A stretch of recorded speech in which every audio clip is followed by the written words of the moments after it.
জানো কেমন আমার নবীজি, যাহার পাগল চন্দ্র সূর্য তারকারাজি, যাহার পাগল চন্দ্র সূর্য তারকারাজি। শোনো মানো জানো কেমন আমার নবীজি, যাহার পাগল চন্দ্র সূর্য তারকারাজি রে, যাহার পাগল চন্দ্র সূর্য তারকারাজি।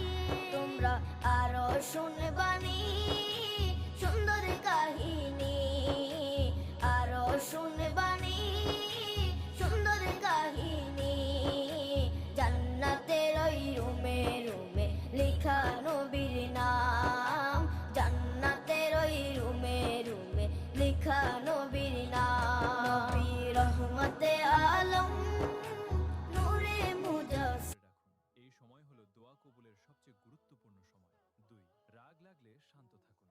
রাগ আসলে নিজেকে মনে করিয়ে দিন আমি রোজা আছি। 3, প্রতিদিন অন্তত 10 টাকা সদকা করুন। টাকার পরিমাণ বড় হওয়া জরুরি নয়, ধারাবাহিকতা জরুরি। পুরো 30 দিন সদকা করলে লাইলাতুল কদরের রাতে আপনার সদকা লেখা হবে, যা 83 বছরের ইবাদতের সমান। 4, প্রতি নামাজের পর 1 মিনিট লম্বা সেজদা করুন। সেজদায় গিয়ে আল্লাহর সাথে কথা বলুন। হাদিসে এসেছে বান্দা সেজদাতেই তার রব্বের সবচেয়ে কাছে থাকে।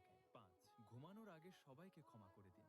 যারা আপনার মন ভেঙেছে বা কষ্ট দিয়েছে তাদের ক্ষমা করে ঘুমান। এই রমজানে এই ছোট ছোট নেক কাজগুলোকে নিজের অভ্যাসে পরিণত করুন।